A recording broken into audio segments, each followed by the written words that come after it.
Station, this is Houston. Are you ready for the event? I am ready for the event. Kansas Aviation Museum, this is Mission Control, Houston. Please call station for a voice check. Station, this is Ben Salcedo with the Kansas Aviation Museum. How do you hear me? I've got you loud and clear. Welcome to the International Space Station.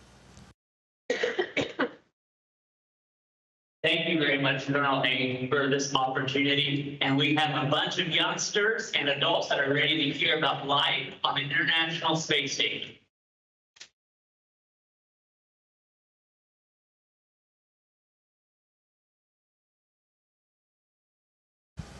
Yeah, life aboard the space station, the first thing to point out is the space station's been in operation for almost 2.5 decades. And we've had someone continuously occupying the space station, living and working on the space station for that length of time. What we've been able to accomplish up here is amazing, and it's all about the science. I look forward to your questions. My name is Melanie, and I'm 7 years old. How do arteries survive in space?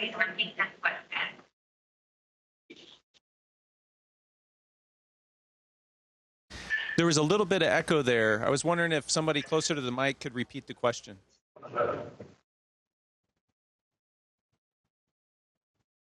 So he asked, how do tardigrades survive in space?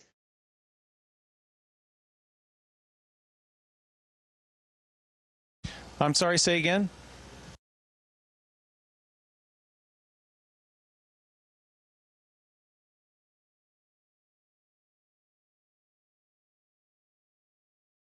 So they asked, how do tardigrades survive in space?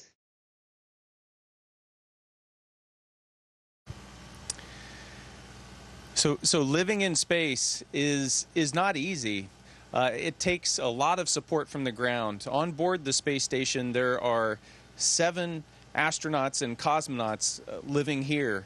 But to do that, to live here and to work here, takes a team of hundreds of thousands of people across the globe to train us, to get us ready to be on board the space station, and also to help us every day.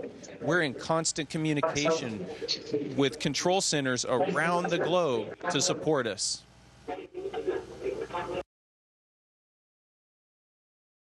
Hello, I'm Levi, I'm 12, and I was wondering if you knew anything about the Lego set project.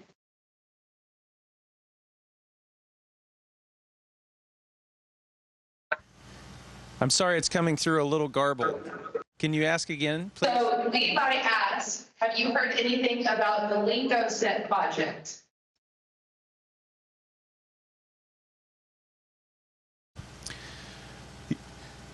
You know, I haven't. But one of the really interesting things that we do up here, one of the best parts of this job is while I'm up here over the course of about 5 months, I'm going to get to be exposed to almost 200 different experiments. And they range in things from material science, where we're trying to develop new materials and help scientists on the ground create new materials or build things in a new way. We're printing with a metal 3D printer just over there on the other side of the lab. Or we're doing biomedical research and trying to figure out how to detect disease and cure diseases better. And all of that is focused on doing research here because everything floats. We're in microgravity, and so my microphone right here floats. And by taking away gravity, we can start to understand some of the really important nuances in science that will help us make these gigantic breakthroughs. We're going to talk really loud. The microphone's up there. Hello, my name is Declan. I'm 9 years old, and I would like to know how big your spaceship is.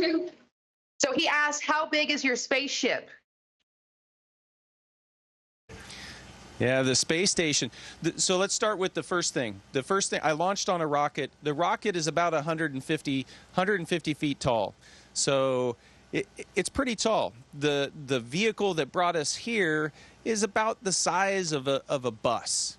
And when you get to the space station is roughly the size of a football field. If you put it in a college stadium, it would stretch from goal line to goal line, sideline to sideline.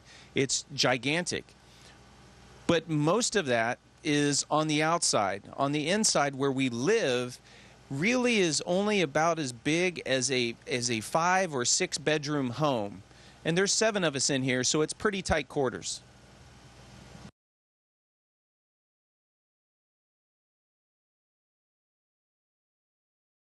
My name is Gianna Holding.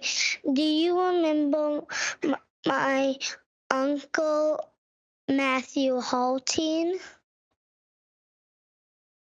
from the U.S. Air Force Academy? So she asked if you remember her uncle, Matthew Halding from the Air Force Academy. Hartzine, sorry. And yes, I do. And going to the Air Force Academy was such an amazing experience. I made great friends there, and continue to maintain those friendships. I continue to serve in the military. When I graduated from the Air Force Academy, I joined the Air Force and served in that until I transferred to the Space Force just a few years ago. It was a wonderful experience at the Academy, and I've enjoyed those friendships my whole life.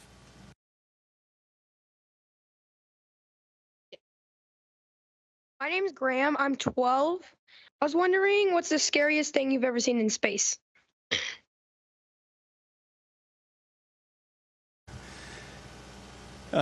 There are lots of things that are risky, where we rely on that big team I talked about in order to make sure that we stay safe. But even though we're doing our best to stay as safe as we can, there are still things that make your heart race. One of those is doing a spacewalk. When you open the hatch and you go on the outside of the space station in your own suit, and you know that the only thing separating you from the vacuum of space is the suit that you're wearing, the clothes that you're wearing to work, and you go outside and you work out there. At some point, when you open that hatch and you look down, the Earth is 200 miles down, 250 miles down, and it looks like a long ways down, and that makes your heart really race. But at some point during that spacewalk, you calm down to the point where it's just like you were doing training that you've done millions of times on the ground over and over practicing, and you start to forget that you're wearing a spacesuit, and you just feel like you're wearing clothes, and you get to work. And the best part of it all is that you're tied into that team on the ground, because you're out there with your partner doing a spacewalk, but there are hundreds of people in mission control helping you along the way so that you don't make any mistakes and that you do stay safe.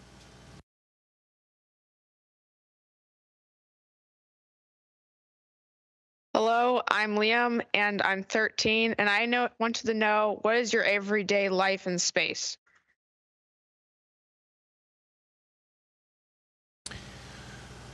Up here, it's pretty much the same every day. We wake up at 6 a.m. and start our day. We have a few hours before we start work where we can wake up, have breakfast, do your morning routine, just like you would do at home. And then it's off to work. And we start work at 7:30 in the morning, and we end work at 7:30 at night. So it's a 12-hour workday. During that workday, we're doing maintenance, we're doing science experiments, we're also doing exercise. We have to exercise 2.5 hours every day up here so that our muscles stay strong and our bones stay strong, because if we don't do that exercise, all I'm doing up here is floating, and those will just wither away over time. And I want to be able to walk when I come home, so I work out every day for 2.5 hours. So after that 12-hour workday, we have an hour and a half or so where we can eat dinner and tend to checking in at home, calling family and friends, and then it's time to go to bed about 9:30 so that we can get 8 hours of sleep at night. And we do that 5 days a week. And then on Saturday we have a lighter day, a couple hours less work. And then on Sunday we have that free, if you will. And so I spend a lot of my Sundays looking out the window, admiring the beautiful earth below. Hi, my name is Max, and I'm wondering, how are you gonna celebrate Christmas in the International Space Station?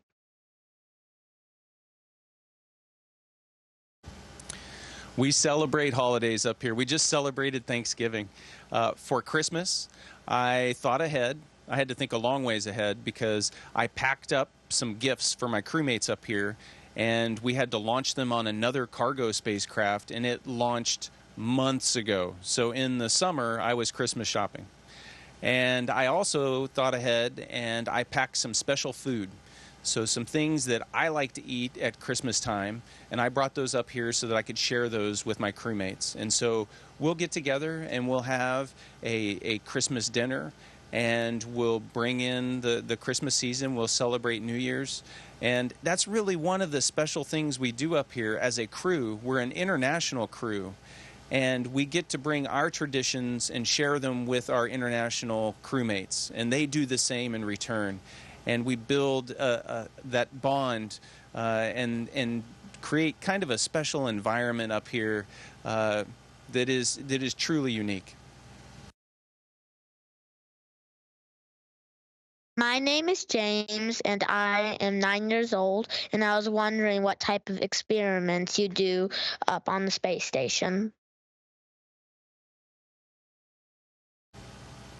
I mentioned some of them already.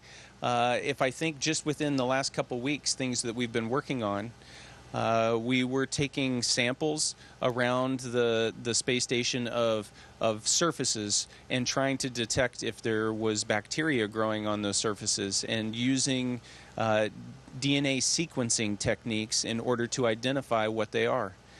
We were working on a metal 3D printer trying to print with metal in space for one of the first times. We've also been growing things. So one of the things we like to do up here is experiment on how we're going to sustain our crews as they start to go deeper into space. I can't pack all of the food necessary, so I need to start figuring out how to grow it. And so we're working on growing things. I've been growing not what you might think of when you think of growing things to eat, but growing algae. Algae is also good because it produces a lot of oxygen, consumes a lot of carbon dioxide, and that's important in creating the closed-loop system that keeps our atmosphere fresh and keeps it healthy for me to survive.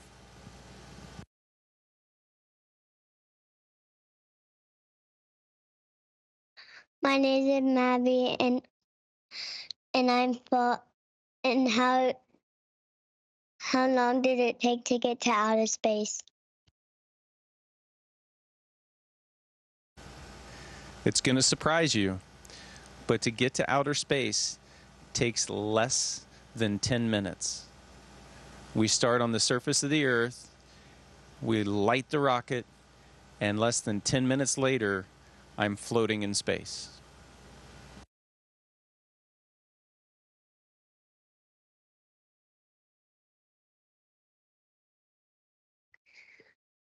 Hello, my name is Grace, and I'm 7 years old, and I was wondering, what kind of space food is your favorite?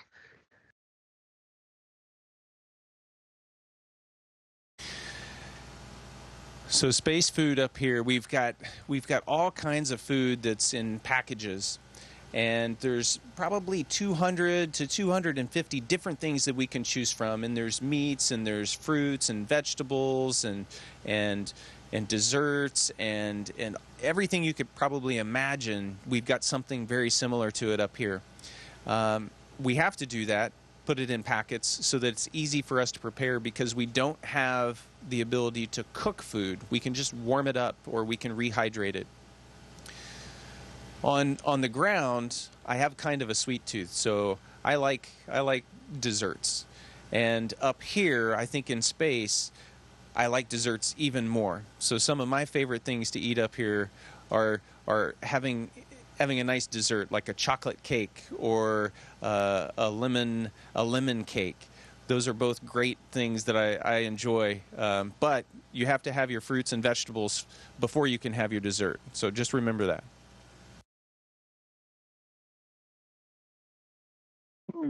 So, are aliens real?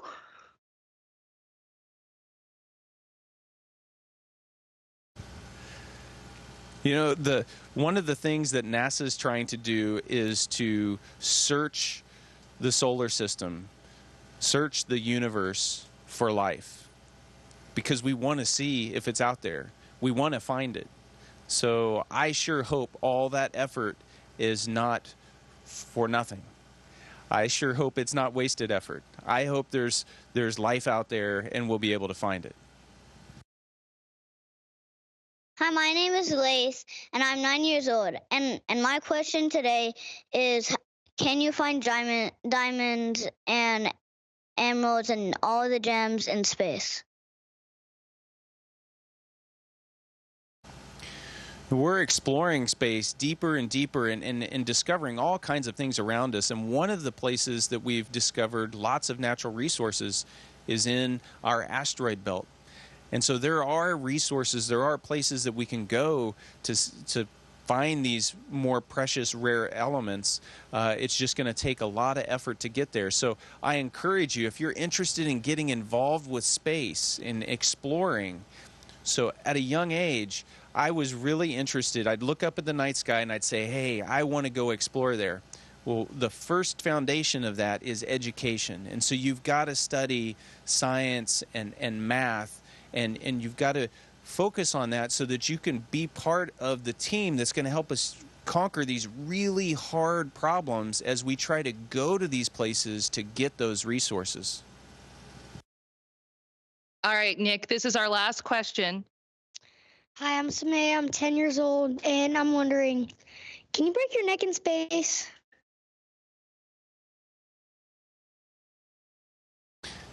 Say that again? She asked if you can break your neck in space.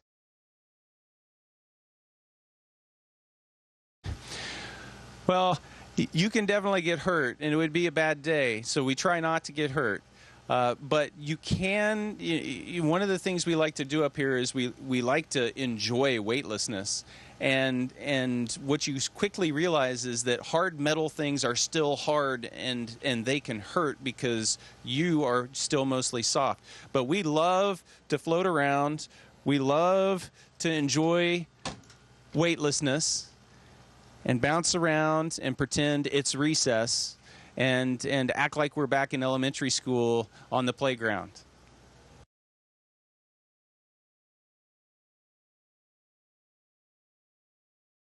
This has been South Meadow one last time, and I have a special message from you, for you, not from you, for you, from your United States Senator, Harry Moran. I want to say hello from Kansas, Derek.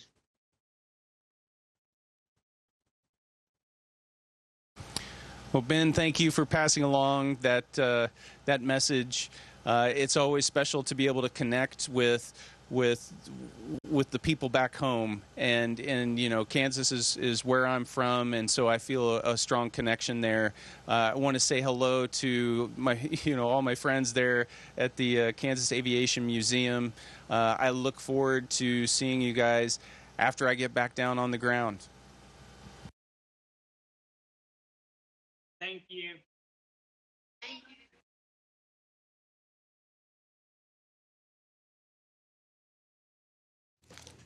Station, this is Houston ACR.